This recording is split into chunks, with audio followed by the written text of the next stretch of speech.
Hola, ¿qué tal? Nuevamente con el gusto de saludarlos. Yo soy la doctora en educación Marcela Merced Nieto González y vamos a iniciar nuestra segunda semana de la materia Programas Psicopedagógicos 1.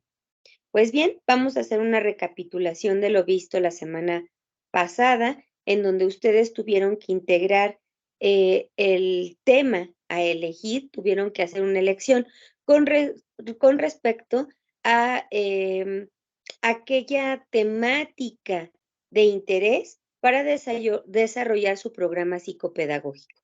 Recordemos que un programa psicopedagógico tiene como finalidad habilitar al alumno o al participante en algún área del conocimiento basando nuestro programa, nuestro proceder, nuestras estrategias en un objetivo general, el cual va a estar estructurado básicamente por un verbo que nos va a dar la connotación de la meta a alcanzar.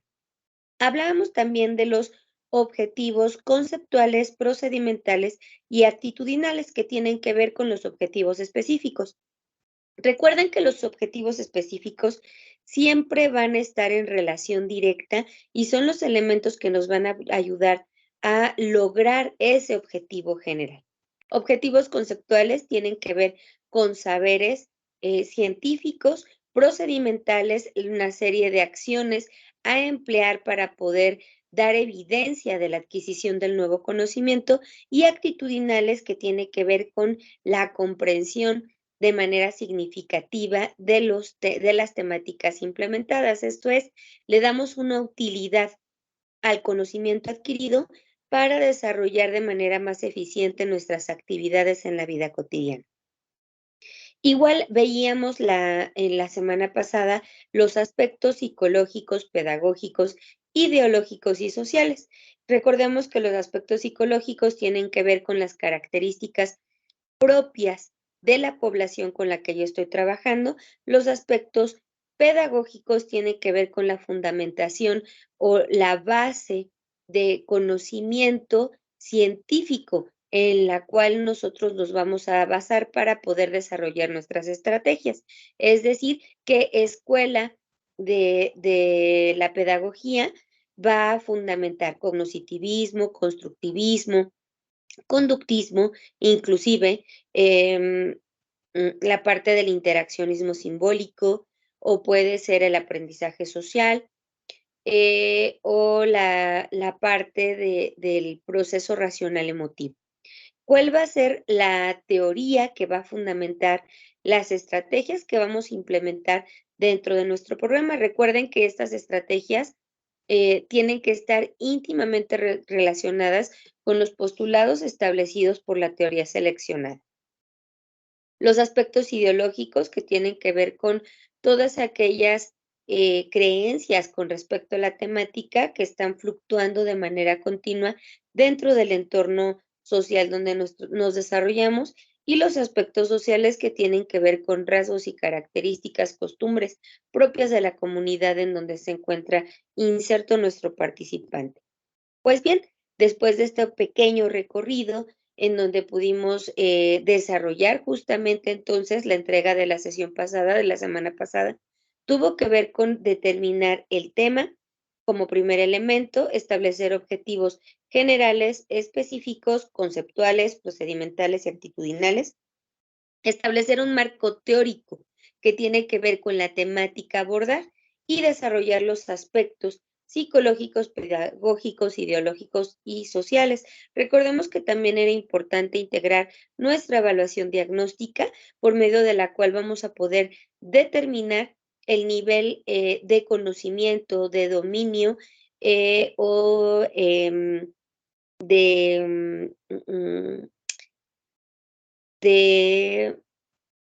interés, inclusive, el nivel de conocimiento, de dominio de intereses, de habilidades básicas que posee el participante de nuestro programa para el desarrollo del mismo.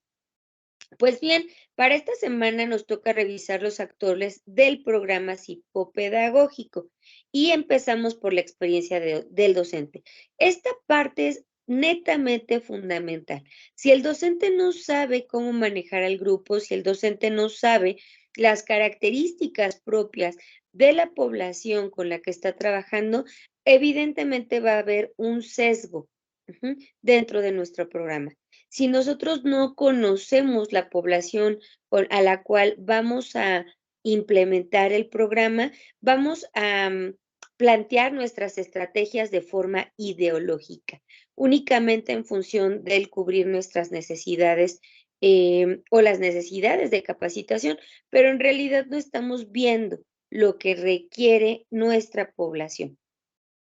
El diagnóstico acerca de los conocimientos del alumno, y es en donde hablábamos del diagnóstico inicial, en donde recuerden que ustedes ya llevaron una materia de evaluación pedagógica, donde ustedes desarrollaron justamente todo un proyecto en el cual tuvieron que establecer un instrumento de evaluación diagnóstica para el desarrollo de su quehacer pedagógico. Este documento debe de estar integrado por unos datos de identificación, posteriormente la serie de reactivos que pretenden valorar el nivel de conocimientos, de habilidades o de dominio de lo que yo, pretendo abordar como temática primordial del programa, y posteriormente una forma de calificación e interpretación de los datos. Las habilidades del alumno, que sabe dominar y que se encuentra en proceso de dominio. Las experiencias de los administradores educativos igualmente son un elemento fundamental para el desarrollo del mismo. Entonces, vamos a recordar que para nuestro programa, que finalmente vamos a desarrollar a lo largo de esta materia, tenemos 10 puntos fundamentales que vamos a entregar de manera integral en la última semana de nuestro trabajo, previamente a nuestro examen. Primero debe de poseer un tema, posteriormente son los objetivos generales, y vamos a también integrar los objetivos específicos que hablábamos que son conceptuales, procedimentales y actitudinales. Posteriormente requerimos la integración del acervo conceptual. Recuerden que debe de integrar citas y referencias dentro de este documento y es con un máximo de 3 cuartillas, un mínimo, perdón, de 3 cuartillas para desarrollar su proyecto. Abordaje psicológico, pedagógico, social e ideológico, el diagnóstico inicial propiamente, las 10 planeaciones que tienen que entregar, 5 son en esta semana, la siguiente semana van a integrar las siguientes 5.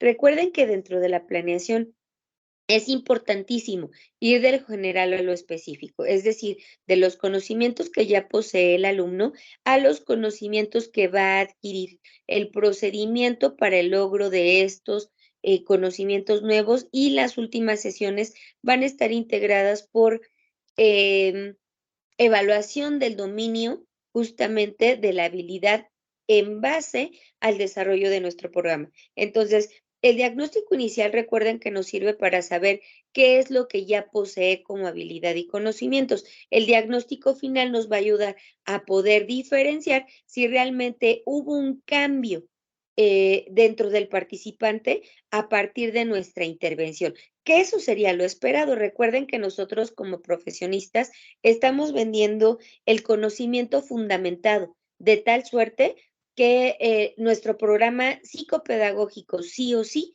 debe de tener un resultado favorable para el conocimiento del participante. Posteriormente vamos a tener una rúbrica de evaluación por sesión. Recuerden, por favor, que las rúbricas deben de estar totalmente ligadas a lo que yo desarrollé como actividad.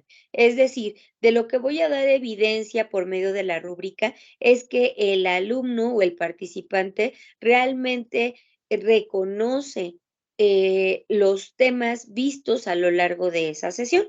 Entonces, el desarrollo de mi actividad debe de tener total relación con la, ya sea rúbrica o actividad de evaluación que voy a solicitar al alumno. Ojo, es importantísimo también evitar primero sacar evidencias y después acomodarlas. Me he encontrado en algunas en unas prácticas educativas en donde piden actividades a las personas y posteriormente las acomodan dentro de alguna de las sesiones. Eso es falta de ética, ¿de acuerdo? Recuerden que para el desarrollo de una sesión psicopedagógica necesitamos 3 momentos: el inicio, el desarrollo y el cierre. Recuerden que el inicio no es el mencionar, em, las instrucciones de la actividad. El inicio es la introducción que yo hago como titular del curso, a la temática que vamos a abordar. Las instrucciones van dentro del desarrollo de la actividad y el cierre, que de todo esto que hicimos, ¿cuáles son las conclusiones? Ese punto también es muy importante que nosotros lo podamos realizar, dado que de lo contrario se queda desvinculada la información. Se queda como si hicimos una actividad en general y cuál fue el sentido, qué sacamos de ahí. En ocasiones llegamos a platicar con algunos alumnos y nos dicen, pues hicimos un cuestionario. ¿Y qué pasó con ese cuestionario? Pues no sé, nada más venían una serie de preguntas. ¿Y cuál era el objetivo? No tengo ni la menor idea. ¿Y qué hicieron con los resultados de ese cuestionario? ¿Quién sabe? Es importante siempre, siempre, siempre, siempre que yo desarrollo un programa, una sesión, poder establecer estos 3 momentos. Lo introduzco al tema para tener claros los conocimientos, desde qué ángulos los vamos a abordar y también vamos a hacer, em, esta introducción con la intención de conocer los conocimientos básicos que tienen los alumnos con respecto a la temática. El desarrollo justamente de nuestras actividades para habilitar aquellos temas o características que me interese que el sujeto conozca o que tenga un dominio. Y finalmente en el cierre donde yo voy a dar evidencia de la comprensión y asimilación de los contenidos revisados. Posteriormente a estas planeaciones y estas rúbricas de evaluación, vamos a integrar el diagnóstico final. Este diagnóstico final puede ser exactamente el mismo que el diagnóstico inicial, dado que mediante este podemos evidenciar si realmente hubo un avance. Recuerden que para poder identificar que realmente hay un avance en el alumno, no es introducirlo en el sentido de decirle, a ver, ¿qué vas a valorar? Que sepa decir del 1 al 10. A ver, chicos, ya vimos el tema, vamos a repasar 1, 2, 3, 4, 5, 6, 7, 8, 9, 10 y que después yo le pregunte, ¿eso no es evidencia de que realmente existe un aprendizaje? Cuando realmente existe un aprendizaje, la persona, yo le puedo plantear la pregunta de manera inesperada o lo puedo poner a hacer la actividad y lo va a realizar de manera eficiente. Su resultado va a ser acorde. Es decir, si yo estoy trabajando un programa de lectura, en cualquier momento yo puedo llegar con un libro o inclusive un folleto de los que nos dan en el súper y decirle, a ver, ¿me puedes decir qué dice aquí? Léelo, por favor. Y el niño lo va a hacer de manera adecuada. Lo mismo son con las sumas, las restas, multiplicaciones, los dibujos. Cuando una persona realmente, un niño, un participante realmente domina el tema, no necesito hacer una introducción para que realmente lo sepa hacer y lo sepa resolver en excelencia. Ujú. Entonces, hay que tener mucho cuidado con este elemento también. Necesitamos hacer una verificación del conocimiento de la información o de los conceptos o de las habilidades de manera puntual, sin predisponer o preparar al alumno para esta evaluación. Finalmente, vamos a ver la parte de anexos y referencias. En la parte de anexos vamos a integrar los cuestionarios, los imprimibles, y yo voy a ocupar una tripa de gatos, obviamente ya voy a tener el documento que yo voy a imprimir y a reproducir por el número de participantes. La descripción detallada de las dinámicas, es decir, aquí voy a decir paso por paso lo que tiene que hacer y las variantes que puede ocupar. Y finalmente tenemos el punto de referencias.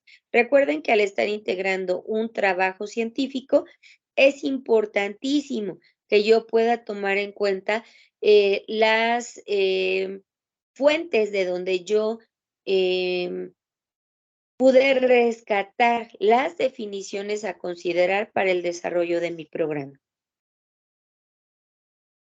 Dentro de la actividad que van a entregar entonces para esta semana, recuerden que ustedes tienen que, ya sea generar, crear una, em, un formato de planeación psicopedagógica, o bien les, proporcioné 3 formatos, uno viene en un archivo independiente, este está avalado por, las nuevas normas establecidas para el desarrollo de competencias. Ajá. Entonces, esta tiene que ver con la norma, que establece los parámetros, a considerar para hacer una adecuada planeación.